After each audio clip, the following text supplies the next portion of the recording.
All right.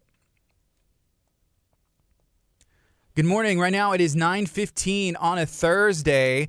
I'm Gardy. This is KHEA Kickstart, and we're going to have some fun. I'm going to get my guests introduced. I'm going to kick us onto the FM, and we're going to get going. Here we go. Good morning. This is KHEA Radio, 99.5 FM. It's 9:15 Thursday morning, and it's kind of cold outside. I think that it's Texas snow. There was like frost and freeze like on the grass, and people's windshields are frozen over. We're going to have some fun this morning. I have a guest in studio. This is Jessica Hatch. I got introduced to Jessica from Blaine, Ochoa, who is Miss Houston. Yes. Jessica, how are you doing today? I'm wonderful. Enjoying the little cold weather this morning, but It's nice. It's different. yeah, it is. How do you know Blaine? How did you meet Blaine? She's Miss Houston right now, which is really cool. Yeah, I know. I'm like, oh, get to have like my best friend be Miss Houston kind of works out great for me. Yeah. So I actually met her at an event through a mutual friend of ours. It was like a real estate event that my girlfriend was hosting, and she introduced us, and like we were having like, you know, a little snack together, and we just connected like immediately. Like her heart and like just kind of passion is like in the right place, and I think we have a lot of similarities. And so from that point on, I think we became almost closer friends than the one who introduced us, you know? How Yeah. that always kind of works out, you know? But yeah, love her. Yeah, that's cool. And I think you even mentioned, hey, she stayed at your house. Like, y'all are really close. Yeah, Like, no, really she close. does. So because she, you know, lives actually in Beaumont, when she's in Houston, I'm like, don't drive all the way back, you know? Yeah. So she'll like, you know, crash at my place, and we'll like, you know, do a movie and hang out. Yeah. That's cool. So we're like besties. Yeah. So you have a lot going on. Hatching for Health, which I like the title. You have your own program. You have a show that you do called Hatching for Health with Correct. Jessica Hatch. When did that start, and what's the idea behind it? Yeah, definitely. So it is Hatching for Health with your host, Jessica Hatch. So a bit of a play on words. And it was actually a name that I had come across years ago from a photographer friend of mine, actually videographer, I should say. And he was like, you should utilize this name for like a series of workout videos, like Hatching for Health with Jessica Hatch. And I was like, yeah, that's cute. But like, Were you into fitness at the time, or are you yeah, still I was into like, fitness? exactly. Yeah. So I was like tied to a lot of fitness. I was, you know, doing fitness modeling, fitness competitions like Miss Galaxy, Miss Eugenia, kind of an array of them. And so, I mean, it made sense at the time, but I was like, yeah, I don't know if I want to use it for that. So just kind of like put it on the shelf. And then, I mean, this is 10 years ago. And then I was speaking with someone now that I'm like heavily involved in healthcare. And he was like, you know, the name hatching, it sounds like kind of a child, like, you know, just like an egg hatches of Yeah. a baby. And they're like, you should do something with children. And I was like, I know, but I don't have children. Like that it seems weird. Like, you know, because usually people become passionate about children because either their child has something going on or they have a close friend, you know, and it really wasn't any of that. But I just started thinking about it, and like, I think my heart was like, you know what, I think that I'm going to, you know, do that. So we came up with like doing a talk show and making it about children and for children. And I bring families on with their little kid, and we talk about like what like life-threatening disease, disorder, disability they have. So it's, you know, really an exciting thing to be a part of and to host. I think right now it's just kind of growing and making it more of a household name. Awesome. Yeah. So I've done some, you know, a bit of interviews with different people from, you know, businesses to business owners to Yeah. sports teams and people that played sports and all kinds of stuff, right? Of course. I've interviewed kids maybe 2 times. Okay. A Boy Scout group, and then one was a young man who was raising some money for MD Anderson, doing some amazing things. A little kid was raising it? Yes. How but sweet. his mom was affected with cancer. She ended up getting cleared and ringing the bell. It's a great story. Aw, And it's beautiful. ever since then, he started raising money for Yeah. MD Anderson, which is really cool. That is. Is it different interviewing? I found it was a little bit Uh-huh. different interviewing kids. Like, how has that been for you, getting information out of them? Yes. So, and that's why I always like clarify that with their parents or family, because based on their age, like as to how much they are able to communicate is like one thing, and then even like, are they going to be shy on camera? Like, you know, am I going to get an answer out of them? Because I mean, we do shoot it somewhat live. Obviously, it goes and gets, you know, edited. But there are times where I'll ask a question and they'll just kind of pause and look at me, you know, like what, you know, and I have to, you know, repeat it, and then their you know, mom or dad will kind of be like, what's your favorite, this, or because I'll do very simple questions for them just to have them be interactive. Yeah. But in the end, like the messaging and like what's really going on with the child is typically coming from the parent. There was a little boy that I had on, it's like 10 years old. So he could speak. He was really self-spoken, but he was able to communicate with me kind of on, like the problems he goes through and the things he faces like in school and like with bullying and all that. And, because he can't do what they can do because he has like Ehlers-Danlos syndrome, which affects like literally everything in your body. And so he easily gets hurt and bruised. And, so he was able to just kind of, you could tell like emotionally how it affects him. But yeah, when they're really small, you're like pulling teeth to communicate. Yeah. Do you keep up on memes? Like, social media memes on Instagram or Facebook or anything like that? I feel like people share them with me more than I see them on my own. But same. They're great. Why do you have one? Well, I was just going to bring up the Baby Yoda meme. Have you seen any of the Baby Yoda memes? No, I'm going to have to Google it. Well, there's one, it's Baby Yoda.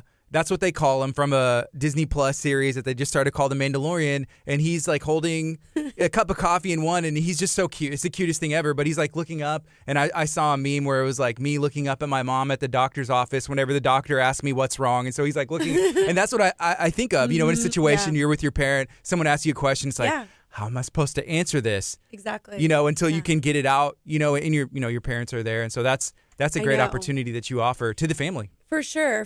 And we additionally bring on a specialist that is, basically very much aware of like what that disease is or disorder. Mm-hmm. Maybe they've treated it personally within their practice, or maybe they've just kind of done their homework and let me give you an example. So like if it's a child with a neurological disease, like I might bring on a neurosurgeon. And so maybe he hasn't treated pediatric, but, he knows enough about neurology that he can basically talk about exactly what's going on and maybe what resources are out there for them, whether it's like financial resources or just other healthcare doctors that they can see. Yeah. Because pediatric, and that's what I'm realizing. So most of my experience has been with an array of different doctors, but not the pediatric side because it's all been adult surgeries that I'm, a part of, from the imaging to the surgeries. And so when it came time to start finding resources for pediatric, I'm like, it's a whole nother world. It's like I've developed like such a good contact list for everything else. And then all of a sudden I'm like, oh my goodness, I need, this pediatric type doctor, this one, and it's slowly happening. But like there's a surgery right now in particular I'm trying to, make happen. And we'll get into that in a little bit. But I'm shocked on like, usually I can make stuff happen in like 1 week max. And this is already going into the third week. And I'm like, I'm not used to like, that kind of timeline, but. Yeah. So can we talk, before we talk about the foundation, Hatching for Health Foundation, can we talk more about your background? So where are you from?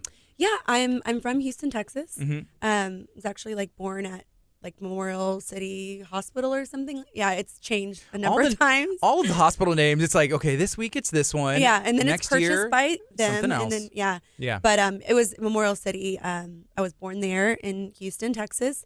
I did move to Katy when it came time for like high school. So I did go to Katy High School, like home of the Tigers. So I was a big athlete, and obviously we had an amazing football team. So it was really fun to be a part of that. Katy's like throwing up state titles, and who was the quarterback for the Bengals? Like he went there and played at, obviously university. I'm trying to remember his name, but that's whenever I remember being in school and like the Katy, it's the Tigers, right? Tigers, yeah. Yeah. What sports did you play?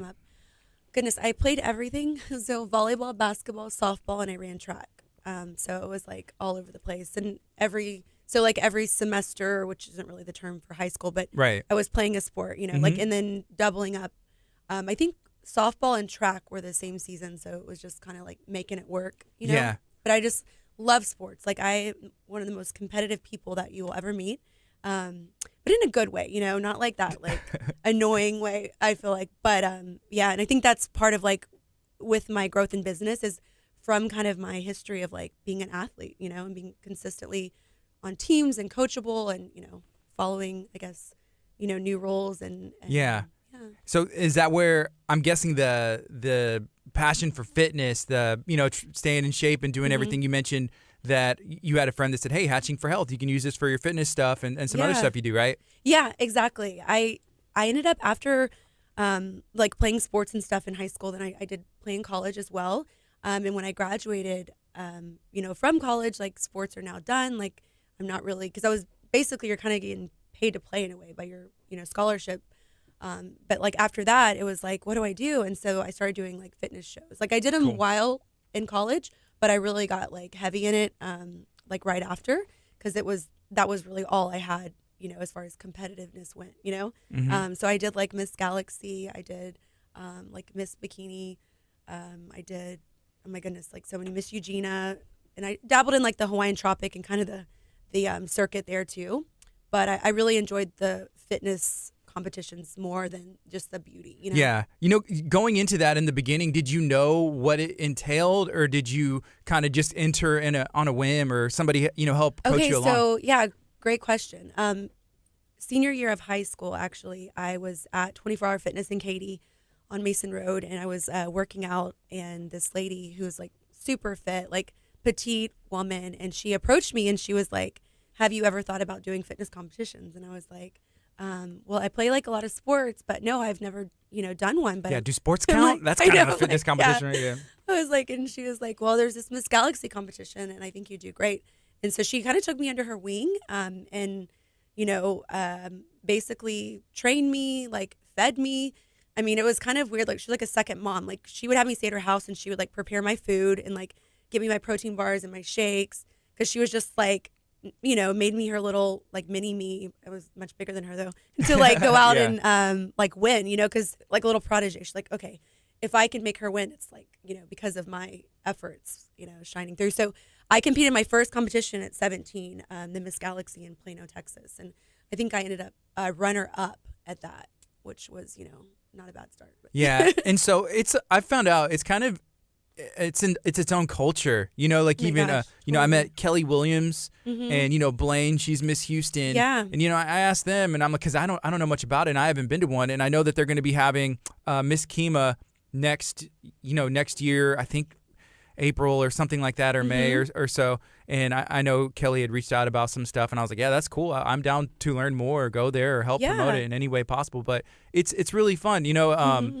What are some things that maybe people have conceptions about these beauty pageants and competitions that maybe are true or are far from the truth? So I think with any of that, it is, people always like use the term political, and I really think it is. I mean, I do obviously like based on what they're looking for, like, you do need to be like have the look, of that year or whatever that might be, with a sense of beauty that they foresee or see.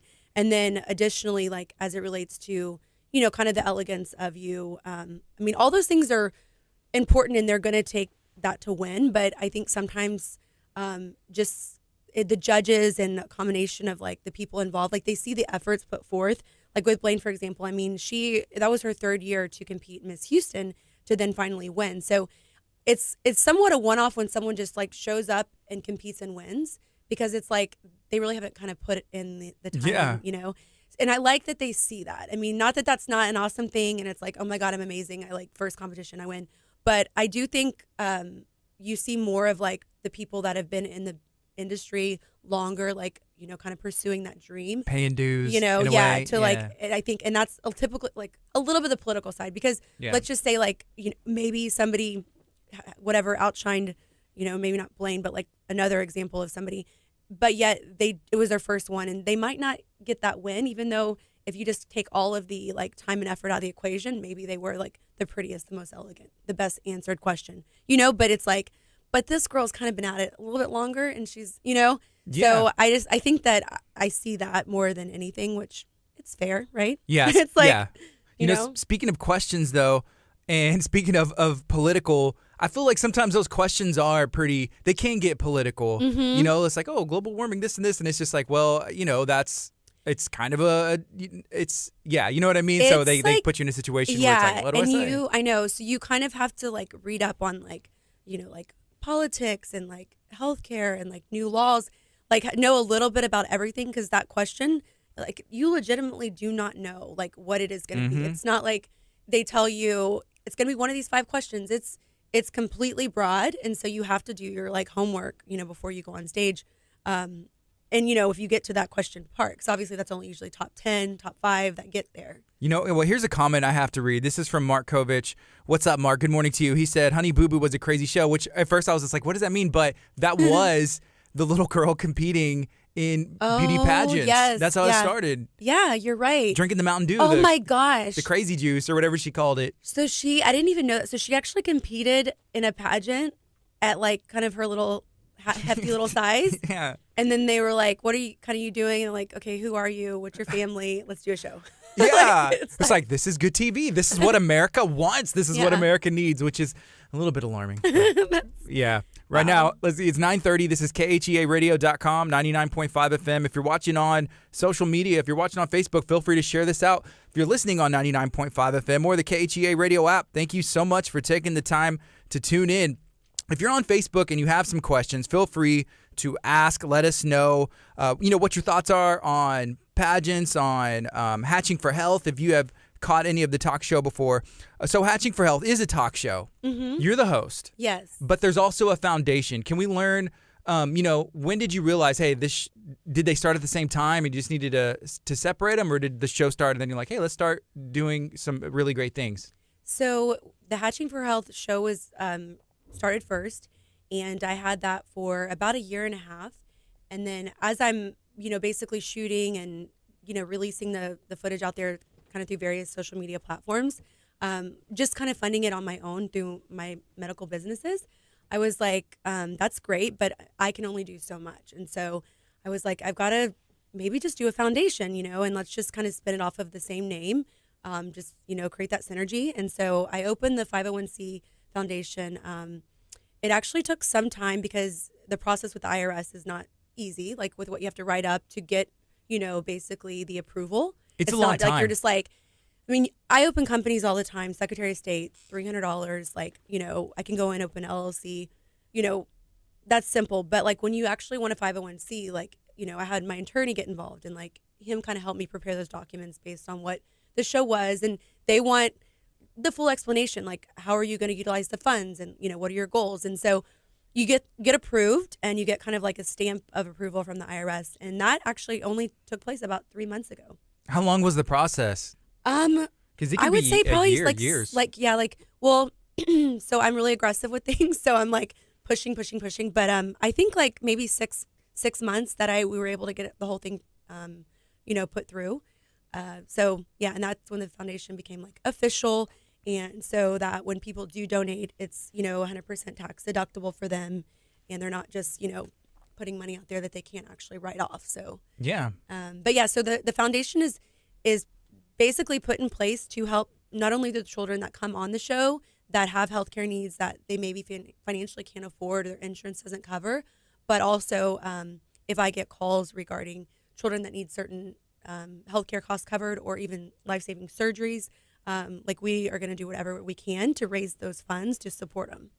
Okay, cool. How did you end up going from, fitness and doing some competitions, ending up in the medical field in that industry? Yeah, so it's like kind of a crazy story, but I was a kinesiology major, minor in health, which is really, I like to say, an athlete's degree. No, I'm kidding. But it's like, honestly, I cared about doing well in school, but I was so focused on being the athlete and playing and performing, because they are paying you your college education, so you want to perform well, right? But that kinesiology degree, I guess, kind of put me in a sense in the healthcare space, but it doesn't just mean you're gonna run a business. Yeah. So I got out of school and I was kind of doing various business development. I did some personal training, sold gym memberships. I did things I guess kinesiology related. But it wasn't until I moved to LA in 2009, it was about 10 years ago, that I went there for acting, but ended up working in healthcare at a company in Santa Monica, California. So they hired me on to recruit radiologists for them, which was radiologists around the country. So when I started doing that, I realized I kind of had a knack for communicating with these doctors. And so radiologists in particular, they're very introverted, because if you can imagine, they sit in rooms and they're reading. It's dark. MRIs I feel like CTs it's dark in there. Yeah, and it's very rare that you find a super outgoing radiologist. They're out there, but point being is like that's a very unique personality, and so not only are they like the doctor, but it's also okay. Like how can I like communicate and recruit this individual to work with our hospitals? So that was like kind of the entry position of healthcare for me, which was interesting because I was out there for something else. But once I got in there and I started like doing well at it and making money, it's kind of like where I became like more devoted. I was like, okay, the acting right now is like, it's just like, the grind of it. Let me like take advantage of like, my skill set over here and make the most of it. Right. Yeah. Did you have the opportunity to take on some acting roles, some jobs, or how did that process go? Yeah. So I, honestly, it went really well. So I always say, like kind of something I live by. It's like, God can open doors that no man can. And I thought when I moved to LA, that was kind of my motto. It was like, I might not be like the best fit for a role or the most like beautiful or the best actress, but if it's going to happen, it's going to happen because God wants it to. And that's like, and I went in and I mean, I'm not kidding. Like everything was panning out. Like, I got like all 3 of my SAG vouchers, which makes you SAG eligible, through doing, it was actually like extra work on CSI Miami and How I Met Your Mother. And again, extra work. So nothing where, I was like, hey, tune in to watch me. It was more like, I'm going to be in the background. But it's important to get those shows, like, aren't that easy to get on because you get those credits. I did do the movie, oh goodness, with Vince Vaughn, Couples Retreat. So I'm on like the East Eden Island, like whenever they're coming through to like, go party and like separate from the wives for the night. So like that was like something that I was really excited about because that's cool. I was on set for like 2 days straight. It was crazy. Yeah. Well, you mentioned, well, I think I put it at say like paying your dues, like with the pageants and stuff. Yeah. I feel like, acting's that same way. You can go back and watch these, commercials and you'll see these A-list actors now. Yeah. And you just gotta wait for that right opportunity. And I think it's a mix of chance, luck, skill, everything. And it is so much about who I mean, I was meeting, the right people. The whole reason I got that is just from this one gentleman, Mike Fisher, who basically, like, he works with a lot of like NFL players on like commercials for Nike and things of that nature. And he's really good friends with like Michael Bay, for example. I went to like Michael Bay's house with him and one of Michael Bay's Christmas parties, all because of like knowing Mike. And Mike and I became like workout partners at LA Fitness. And I remember whenever, he just started introducing me to people. He'd be like, come with me to this house in like the Hollywood Hills. Like, and in one side, it's like, does he have like ulterior motive with me or because he was much older? But like, he never did. Like, he never tried anything. It was like, I felt like he kind of believed in me and he was like, let me introduce you to some of the right people, And that's really like all it was. And we'd go work out and like, like I tell him about who I'm dating and he'd tell me about his girlfriend, but it was a great like person to know. Additionally, Jamie Foxx, that was actually, had his cell phone. We were actually, I want to say good friends. I mean, he invited me to his birthday party in Vegas. I think 2009. I think it was like that same year. Yeah. And, like super nice guy, like also went to his home, like, like he's got a beautiful home in like the Woodland Hills area. But again, like, and those are people where you have to take those relationships, like, you have to make the most of them, but you also like have to be cool, right? You're like, you're pretty much like space amazing and have done like every aspect of like, entertainment, but like I'm just here and you know what I mean? Yeah. And then you just never know. And like it's maybe just at something like I went to his Grammy party. This is when he dropped the record, like Blame It on the Alcohol, which I'm in that music video. So like, oh really? Yeah, which is a whole nother story. I swear, I was in that video and he told me, he's like, if you want to bring like one other girlfriend, go ahead and like, there's gonna be like a lot of dancing scenes and like just make sure she looks the part. And I was like, okay. So I brought my roommate at the time, and I don't like cussing, but I was like, she was like in like it so many more times than me. Like even I was just like, I felt like I was like, really? Maybe, I know it was me that got you here. Like, no, I feel you. Yeah, and she's like so pretty. She was like, oh. But it was fun. But yeah, so like. That's how like you could have a friend who's like, come be in this. And like I got to meet like all 4 of the guys that like Whitaker, they were all in like the Phantom, like in the beginning of the video. Forrest Whitaker, Jake Gyllenhaal, and what is the redhead from like Fonzie from the director? Ron Howard. Ron Howard, yeah. So and then Jamie. So they're all 4 in the car. my girlfriend and I are walking up because they're already like shooting when we arrive. Yeah. And anyways, I got to shake all of those guys' hands. Like just amazing opportunities, right? And again, it's just because, this one person, I just went off on a tangent, didn't I? No, yeah, that's cool. That's cool. That's the kind of stuff I like to learn. And did you have any experience at that point even playing around with talk shows or like doing talk, or is that something you just always naturally had to be able to do Hatching with Health as a talk show? Yeah, so I never necessarily envisioned I guess hosting a show per se. Like I thought of myself as more like a romantic comedy or like not necessarily doing that. But I think just through my experience and the level of professionalism that I've got, I guess, kind of gained in dealing with like the CFOs of hospitals and like, the top doctors of like Houston and even other, cities and states that I work with. I just kind of realized like, you know what, like, I think that I can, basically my message can be heard and I can, promote something that's going to help like children. So I don't see why I shouldn't kind of just go into that hosting role, like, and let's make the most of that, versus auditioning to be a host for something else, which I think is great. But this is like kind of creating my own reality, Yeah. And it's not about like, hey, you're good for that. It's like, no, I am the host. This is my show, and we're gonna like get this message across, whatever it might be, So, it was not initially something that I had in mind until the name and kind of came together. And it made sense. How was it putting together the team to make it possible? Because I saw some of the set when Blaine Ochoa, Miss Houston, had posted and shared some photos, and there's lights, there's the camera, there's a lot, there's editing, there's a lot that goes into making a production like that.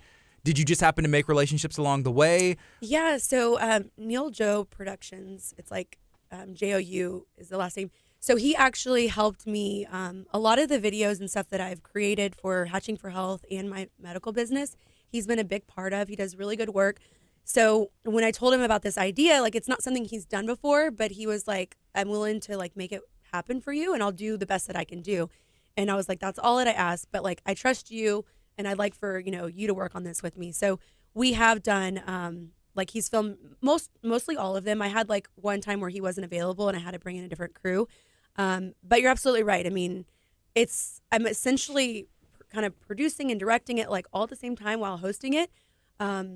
But I will say I just recently signed a contract with NTV Houston, and they will be producing the next 12 episodes, which is great because they have like a team of like 15 people for everything. And That's it's awesome. like, you know, probably the kind of sound that your show has. I mean, the quality that you need. I mean, they have, they're a 24-hour station. And, similar to you, how like you reach out to the kind of Galveston County, they're more in the like Sugarland, Missouri City, Stafford area, but they broadcast at other places, or I say broadcast, they share it with other, platforms like Apple TV and all that. But I do my promo with them this weekend, and then we'll start filming next week.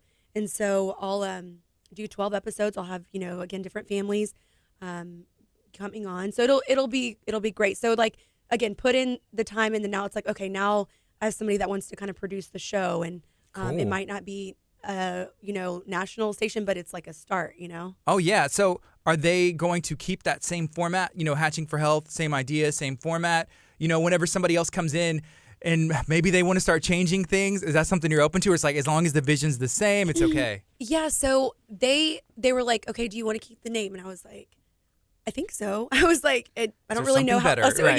Yeah. Like, I'm definitely open if you have a suggestion, but like, they were like, you know what? I think we like it. And so they're building the set like as we speak, Cool. They have a show on there. It's called The Morning Show with NTV Houston with Yazair, Uzair. So, and he does the morning show every day. So like when I was on his set, because he had interviewed me, I was like, this is great. Like if I could replicate this for Hatching for Health. And I was thinking that. And then by the end of it, they were like, do you want to do a show here? And I was like, you read my mind. Yeah. So, but they have that, every morning. And so they'll kind of put it together and make it look, fabulous. For sure. So you have a business, Infinity Diagnostic Center. Why would somebody go there? What kind of services do you all offer there? Yes, so we do several things there. We're primarily known for MRIs. So we're considered a diagnostic facility. So anybody that needs an MRI, whether it's of, the brain, spine, joints, breast, anything, we do all MRIs there. We also have an interventional pain suite where patients will come to get spinal injections, shoulder, knee, hip, any kind of basically pain injections that they're in need of with our interventional pain doctor. We also have an x-ray where we'll do, a lot of times patients will get an x-ray ordered for them first, and then they'll come back for the MRI, or they'll do both. So that's our first floor. And then when we go to the second floor, we have a sleep lab, a 2-room sleep lab where patients come and stay overnight, get tested for sleep apnea, and it's combined with a med spa. In the med spa, we do, Botox and filler. We have several different machines that help with skin tightening and cellulite reduction. Cool. We just Yeah. went a whole nother direction, didn't we? Everything you need. Yeah. So yeah, it's a great environment. So the set where I have been shooting Hatching for Health is on my second floor within the conference room. And so, you're looking at that probably thinking, where is that at? It's actually in my facility, which that meant no cost for studio, right? And like at the time, it was just getting Neil to come over and film, kept my costs down. So That's awesome. That's awesome. So would a doctor or like hospitals, can they refer like, hey, they need an x-ray, they refer them to you, or they can pick where they want to go if they just want x-ray, if they have issues? Okay, so whenever you get, if you're paying cash, you can come and do any of the services in our facility without a doctor. I won't say doctor referral, without getting like authorization from insurance, because you're just paying cash.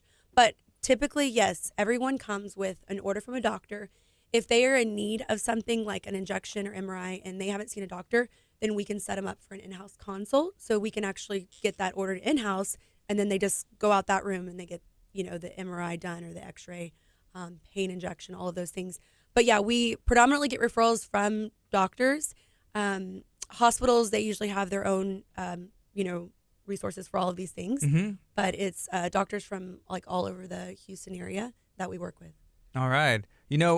Sleep apnea, I think that a lot of, like, I had a roommate one time that had sleep apnea, and you could like hear, and this is like, what is the danger? Because like you're not getting good rest. Like, you can like sleep 10 hours or think you're sleeping, but I think then your body can't recover and you feel drowsy when you wake up. Is that kind of what's going on? Y'all test for that? Yeah, it's an epidemic. There are so many people that do not sleep well, and they just deal with it, and it affects everything from like, aging to like weight gain, to a number of different, things. So it's so important to go and have like a sleep study. I'm not trying to promote myself, but I am. No, but please. It's like, we also do like, so that is something where if someone said, hey, I just want to have like a sleep study done, I'm like, okay, perfect. I'll have my, ENT write you an order.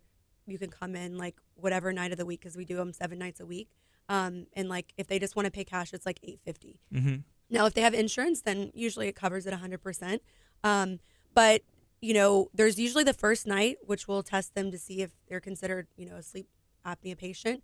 And then if they are, they'll do a second night with the actual CPAP equipment, so they can see like a mask, right? Like oxygen mask. They can actually see how it helps and if it makes a difference in their sleep. They're not for everyone, so a lot of times they'll end up going to like a dentist to have maybe like some sort of like, mouthpiece or something else created for them, because they just can't. I don't think I could sleep with one on me. It's like, especially your husband, your boyfriend, you're like, I don't know. You got the mask, you're all over and you pop in the face. It's like, it's not for everyone, but again, just because you are confirmed to have sleep apnea or diagnosed with it, there's other like alternative options besides just the CPAP machine. Yeah. How do y'all make sure that people are comfortable and able to sleep? Because I think about, okay, I'm going to the office, which, looking at the set, it looks beautiful. It's a great set. And so I know the office, I'm sure it looks great too. But, you get up there and it's just like, okay, I'm not at home. I got this math. They're monitoring me. Like, I'm not comfortable. I can't go to sleep. That's what I think would happen. So, for one, if you typically take any kind of like sleeping aids, you are supposed to bring those. So, like, if you take simple things like melatonin or even something stronger like whatever it is, Ambien that you take, like you're supposed to still do that same process, because a lot of times that's really what knocks them out. But if you don't take anything, you're not supposed to, just to help make sure you feel more comfortable. But when you arrive, the sleep tech basically greets you downstairs, walks you up, shows you where the bathroom is, if you get to brush your teeth or do anything of that nature before you get comfortable. But yeah, you are hooked up to several different electrodes, actually 6 of them. So It's definitely not like, you're going to be like all cuddled up the way that you would at home. Yeah. But the door is shut in your own privacy. The camera that's on the ceiling is basically what the technician outside the door is viewing you on. And that's where they're able to just kind of, like see how you breathe and, what those electrodes are doing. And it, creates like the entire little basically sleep report in the end. Cool. That's Yeah. awesome. So that's a lot of things that y'all offer. Infinity Yeah. Diagnostic Center. Where are you located, and how can somebody find you on the internet to Yeah, maybe check you out? we are located right down the street from Lakewood Church. 3310 Edlow is our address, and it's in between West Alabama and Richmond. So it's a great area, definitely for the idea of staying somewhere overnight. Like if you come off of 59 down Edlow, it goes right into River Oaks. So it's, great location. We're freestanding buildings, so you park and walk right into our doors. So we make people feel like at home and do whatever we can there. But if you Google Infinity Diagnostic Center, Infinity Centers United, Jessica with Infinity, you'll be able to be directed to our phone numbers because it's like all over. All right. But yeah, you can go to Infinity Diagnostic Center directly on Facebook or Instagram, and even follow us. Okay. And where can somebody watch Hatching for Health with Jessica Hatch right now, and when can we expect it to be on NTV here in Houston? Yeah, so as far as the right now, you could go onto YouTube, and my page under Jessica Hatch has the sizzle reel and 6 different episodes that I filmed. So that's just Jessica Hatch on YouTube. And then as far as the NTV Houston, the first one should be the second week of January. So because basically we film and then the following week, it gets released. So it'll be Gotcha. but once we start, we'll have one every week for 12 weeks. Okay. So, and that'll be basically, it's just NTV Houston. And you can find that on Apple TV, on Roku, as well as just like their Facebook live page. That's awesome. Yeah. Okay. So Hatching for Health, the foundation, the nonprofit, what is the goal? Like even in the next year, couple years, what is the goal for you guys, and how can somebody get involved, learn more, or financially help you? Yes. Thank you so much. So with Hatching for Health, I would like for the show to, my ultimate goal, dream is for it to be a national television show where every day of the week we're having different families with their children on and various specialists. And it's, basically broadcast nationally, even internationally, where it's a household name, right? That is my ultimate goal for it. Obviously, the foundation will only follow because the more we're helping, the more people are going to, help us help. But there is one little girl right now, which I was actually, I told you on CW 39 this morning, just talking about, because we are trying to get the surgery done in Houston. Mm-hmm. And her name is, do you mind if I No, go yeah, into this? please. Okay. Yeah. Her name is Esther Faith Patillo, and she is a little 10-year-old Filipino girl. And I got a phone call from a gentleman named Nathan Bates from Medic Corp, and he is right now kind of stationed in the Philippines, helping with various natural disasters and things that have taken place over there. And he has become good friends with her and her family. Now she has a heart problem that's basically life threatening, and it's called tetralogy. Let me see. I hate. Make sure that I get the name. No, I know. I'm I don't want to pronounce it wrong. But it is a life-threatening surgery, which is the most important thing, that it's obviously something that needs to be taken care of right away. So it's basically a complete surgical repair of the tetralogy of Fallot. So that's a mouthful. Yeah. But this is something where they're going to go in and do a repair on her heart. And it's done by a pediatric cardiovascular surgeon. And obviously needs a hospital that's got the ICU that obviously treats pediatrics. And so we're talking to, a few in Houston. We've got Children's Memorial Hermann, Texas Children's, and we're just waiting on the final quotes from the various doctors, which then once they give us their quote, we get it from the hospital and anesthesia. And she's been told that she needs to get the surgery within 1 month to save her life. It's that serious. And so when he called me, I was like, of course I want to help. That's amazing even to have the opportunity to help her, So her visa and everything gets approved based on the confirmation of the amount of the surgery. So it's right now just locking that in, and Hatching for Health is obviously raising funds for her. And just so you know, and anybody listening, 100% of our proceeds go towards the children. It is a nonprofit that is not, profited by me at all. So anything that's donated to hatchingforhealth.org will right now take care of Esther's surgery, which is like going to save her life. So it's pretty amazing. So hatchingforhealth.org. If you go to that website, you'll be able to learn more and donate towards that cause as well. Correct. Yes. And that's absolutely. Esther. Yeah, it's Esther Faith Batillo is her name, and 10 years old, and we just got to get her here. There is a chance that the surgery might happen outside of Houston because of the other, facilities that are working on the quotes. If somebody takes it on as a charitable case where they actually do it pro bono, then that's even more amazing. But right now we have quotes from 38,000 all the way up to 149,000, 59,000. So it's like, it's such a broad range. And, obviously, like Texas Children's is the one that's almost at 160, and we're just like, it's a huge undertaking to to make that possible for her. But we're gonna do it.